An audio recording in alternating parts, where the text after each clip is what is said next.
हर रात की तरह आज भी मैं देर रात तक घर पहुंचा। हमेशा से कोई भी गलत आदत न होने के कारण कॉलोनी में कोई भी मुझे देर रात तक आने पर गलत नज़रों से नहीं देखता था।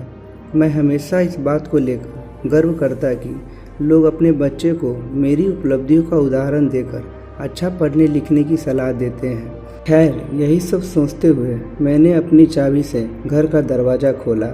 हालांकि मुझे पता था कि जब तक मैं घर नहीं पहुंचता तब तक दीप्ति को नींद नहीं आती थी, पर मैं अपने 5 साल के बेटे चिंटू को नींद से नहीं जगाना चाहता था। दरवाजे की हल्की सी आहट पाकर दीप्ति हमेशा की तरह कमरे से बाहर आई। तब तक मैं मुंह हाथ धोने बाथरूम की तरफ जा चुका था और हमेशा की तरह दीप्ति खाना गर्म करने किचन में चली गई। हर रोज़ ऐसा ही होता था। सुबह घर से निकलने के बाद हमारी मुलाकात रात को खाने पर ही होती थी। दीप्ति को इस तरह की जीवन शैली से कोई प्रॉब्लम नहीं थी। एक हाई क्लास सोसाइटी में अपनी साख बनाने के लिए हर किसी को इस हद तक की मेहनत करनी ही पड़ती। चिंटू सो गया। खाना खाते हुए मैंने दीप्ति से पूछा, हाँ, काफ़ी देर से आपका इंतज़ार कर रहा था, लेकिन फिर इंतज़ार करते करते ही सो गया। दीप्ति ने शिकायत भरे लफ्ज़ों से कहा, लेकिन हर बार की तरह मैंने मुस्कुराकर बात से टाल दिया।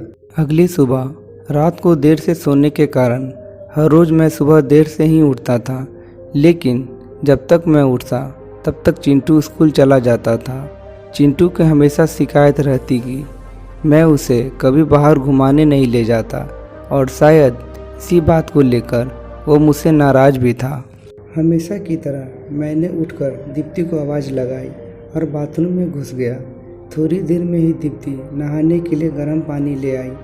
तुम नहीं होती तो मेरा क्या होता। हमेशा की तरह मैंने पानी की बाल्टी लेते हुए अपना घिसा पीटा डायलॉग मारा और हमेशा की तरह दीप्ति मुस्कुराते हुए खाने को तैयार करने किचन में चली गई। खैर, ऑफिस के लिए तैयार होकर जब मैं डाइनिंग टेबल पर आया तो चिंटू मुंह फुलाए बैठा था। क्या बात है जनाब, आज स्कूल नहीं गए? मैंने प्यार से चिंटू को बालों पे हाथ फेरते हुए कहा। आज संडे है, चिंटू ने गुस्से भरी आवाज़ से कहा। काम की भाग दौड़ में मैं यह भी भूल गया था कि आज संडे है। आज दिन में मैंने चिंटू के साथ मूवी जाने का प्रॉमिस किया था, लेकिन आज तो मुझे क्लाइंट मीटिंग के लिए ऑफिस जाना था। मुझे ऑफिस जाता देख चिंटू को अपना मूवी प्लान खतरे में पड़ता दिखाई दे रहा था और शायद इसीलिए वह मुझसे गुस्से में बात कर रहा था। पापा, आप 1 घंटे में कितने पैसे कमा लेते हो? अचानक चिंटू ने पूछा। चिंटू ने पहले कभी इस रवैये से मुझसे बात नहीं की थी। शायद गुस्से में उसने ऐसा कह दिया। लगभग 1000 रुपये। मैंने कहा, क्या आप मुझे 500 रुपये उधार दे सकते हो? चिंटू ने कहा, लेकिन तुम्हें पैसे क्यों चाहिए? मैंने थोड़ा गंभीर होते हुए पूछा।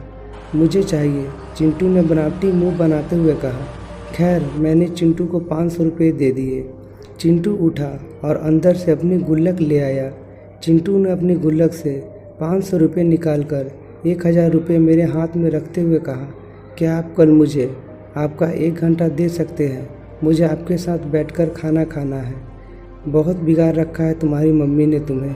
चिंटू की इस हरकत पर मैंने गुस्से से चिंटू को एक थप्पड़ लगाते हुए कहा। आज ऑफिस जाते हुए मेरे मन में बस यही सोच रहा था कि इस भाग दौड़ भरी ज़िंदगी में क्या सब कुछ खरीदा जा सकता है। हालांकि मैं भी तो चिंटू को यह सिखा रहा था।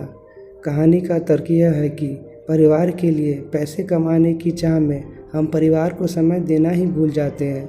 ज़िंदगी में सबके बीच में तालमेल बिठाकर चलना ही समझदारी है।